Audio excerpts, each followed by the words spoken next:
somewhere around 74,000 years ago, the sky turned to ash and the sun basically stopped showing up for work, not for a day, not for a week, for years. And somewhere underneath that ash-choked sky was a population of humans so small, so fragile, so close to blinking out of existence entirely, that if a handful of them had made slightly different choices, you and I simply wouldn't be having this conversation right now. Because you wouldn't exist. Nobody would. Today we're figuring out how our ancestors survived the single most violent volcanic event of the last 2 million years, and whether it nearly wiped us off the map completely. Quick hello before we get into it. If you're new here, this channel is all about the strange, brutal, occasionally miraculous story of how ancient humans made it through things that should have ended us. So stick around and consider subscribing because it only gets weirder from here. Let's go. First, we need to talk about the volcano itself, because calling it a volcano barely does it justice. It's called Toba, located on the island of Sumatra in modern-day Indonesia. And roughly 74,000 years ago, it did something that no volcano on Earth has done since. It erupted with a force so extreme that geologists had to invent a new category just to describe it, a supervolcanic eruption. Not lava dribbling down a hillside, not a satisfying little cone puffing smoke into a clear blue sky. We're talking about an eruption that ejected somewhere around 2,800 cubic kilometers of material into the atmosphere. To put that in perspective, that's enough to bury an area the size of the United States under more than a foot of ash. Mount St. Helens, the eruption most people picture when they think of a volcano going off, was roughly 1,000 times smaller than this. Toba wasn't an event. Toba was an atmospheric crime scene. The immediate effects were bad enough on their own. Ash fell across the entire Indian subcontinent, in some places burying the ground under several meters of fine volcanic debris. Rivers clogged, lakes turned into gray sludge. Anything breathing that dust directly would have suffered severe respiratory damage. But the ash cloud was really just the opening act. The real damage came from what the eruption did to the sky itself. Sulfur dioxide, released in staggering quantities, rose into the upper atmosphere and converted into sulfate aerosols, tiny reflective particles that acted like a mirror wrapped around the entire planet. Sunlight that should have reached the ground got bounced straight back into space instead. And when you block the sun, everything downstream of that starts to fail. Scientists studying ice cores from Greenland and Antarctica have found a distinct layer corresponding to this eruption, and the climate signature buried inside that layer tells a genuinely frightening story. Global temperatures may have dropped by somewhere between 3 and 5 degrees Celsius, and in some regions potentially far more than that, for years afterward. Some researchers have proposed a volcanic winter lasting the better part of a decade, with disrupted monsoon patterns, collapsed rainfall, and widespread drought stretching across Africa and Asia. Forests that had sustained human populations for tens of thousands of years began thinning out. Grasslands turned brittle and brown. The animals that early humans depended on for food either died off in large numbers or migrated somewhere else entirely, somewhere that wasn't buried under ash and starved of sunlight. Now here's where the story gets genuinely controversial, and where scientists have spent decades arguing with each other in academic journals, which, if you've never read one, is a surprisingly savage genre of literature. In the 1990s, a researcher named Stanley Ambrose proposed something that came to be known as the Toba catastrophe theory. His argument was simple and devastating. He suggested that the eruption caused such extreme environmental collapse that it triggered a severe human population bottleneck, a moment where our species came shockingly close to complete extinction. Genetic studies around the same time seemed to back this up. When researchers looked at human DNA diversity across the globe, they found something strange. Compared to other great apes, humans show remarkably little genetic variation.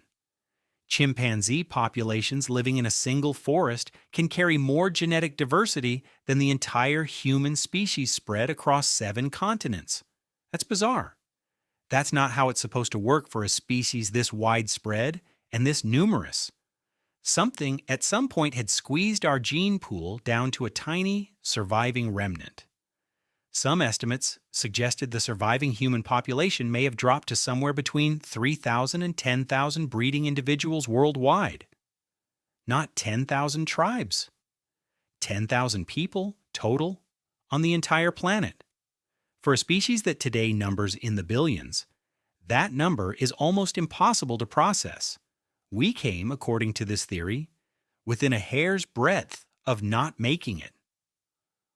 A handful of surviving bands scattered across a devastated landscape, clinging to whatever scraps of habitable land still existed, carrying the entire future of humanity in a population smaller than a decent-sized town. It's a dramatic story.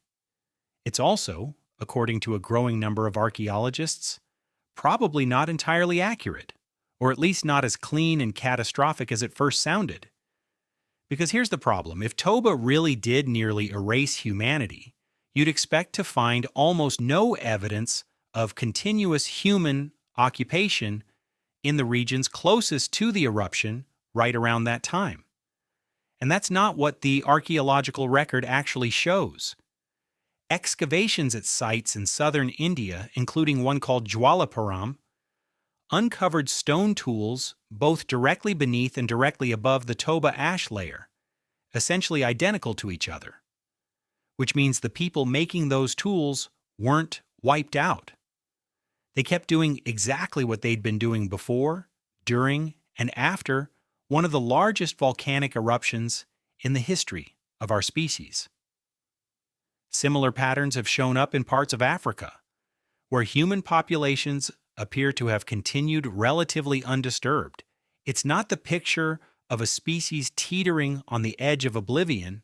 It's the picture of a species that got knocked around badly and kept walking anyway. So which is it? Total near extinction? Or a rough couple of centuries that our ancestors simply muscled through? The honest answer, the one most researchers land on today, is probably somewhere in the uncomfortable middle.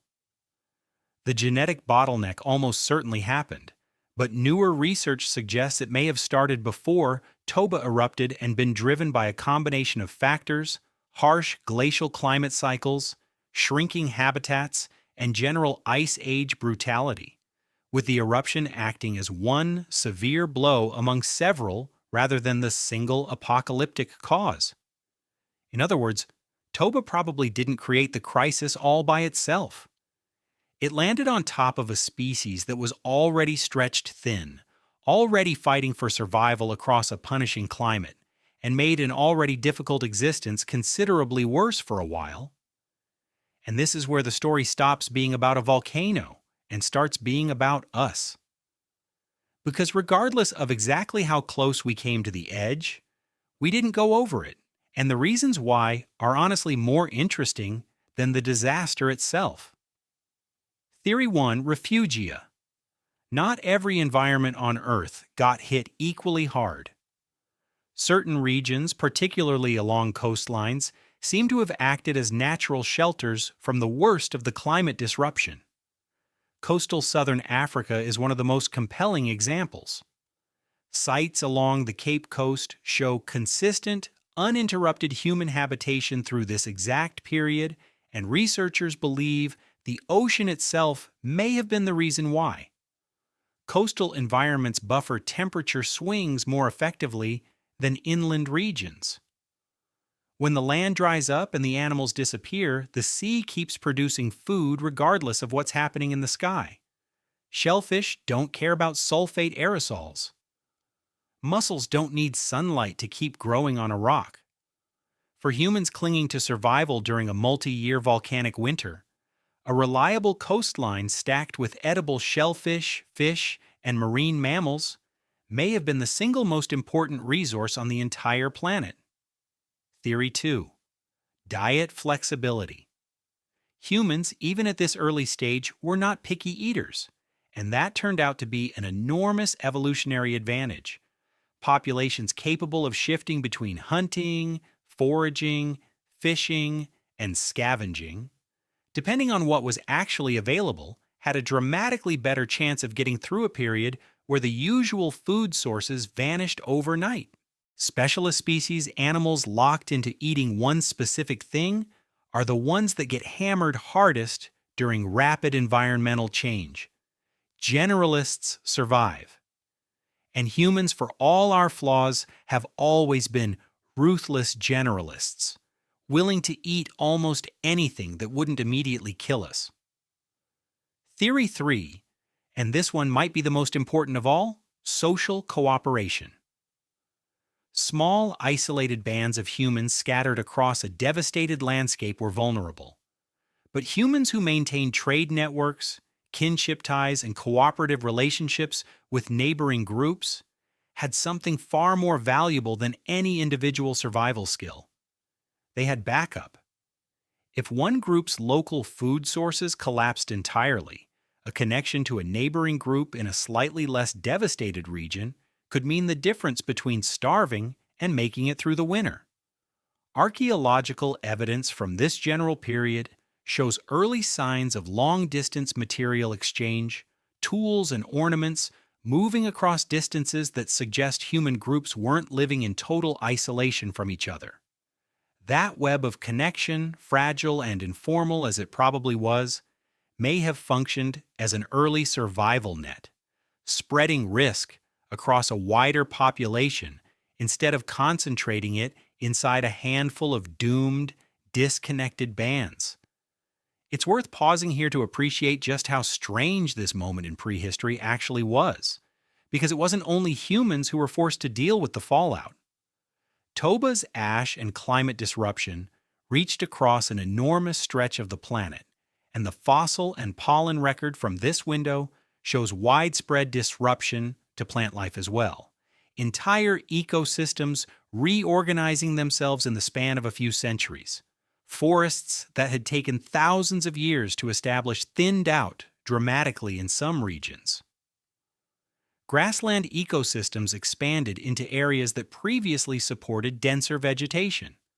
For any species dependent on a specific stable habitat, that kind of rapid reshuffling was a death sentence. Humans, scattered in small mobile groups rather than locked into one fixed territory, had an advantage that more habitat-dependent species simply didn't. When one area stopped producing enough food, a mobile group could, at least in theory, move somewhere that hadn't been hit quite as hard. That mobility, built into the basic lifestyle of hunter-gatherer bands long before Toba ever erupted, may have been one of the quiet, unglamorous reasons our species pulled through at all. There's also something worth mentioning about fire and shelter technology at this point in our history.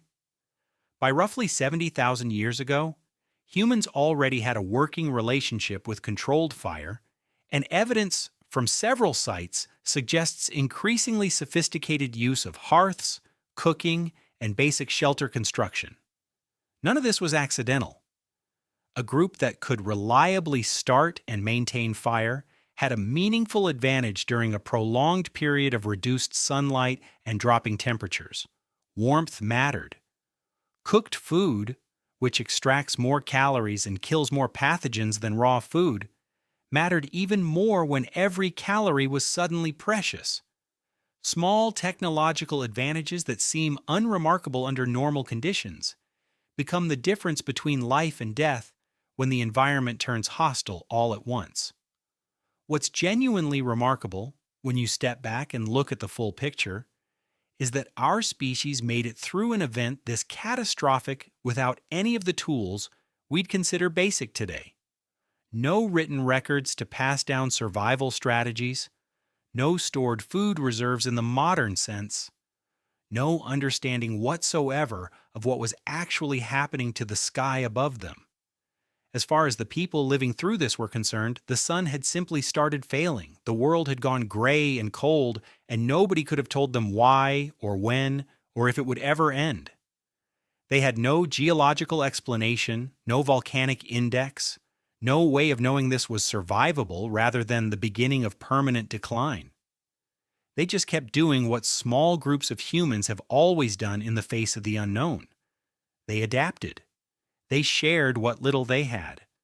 They moved when moving made sense and stayed when staying made sense, and generation by generation, they got their descendants through to the other side of it.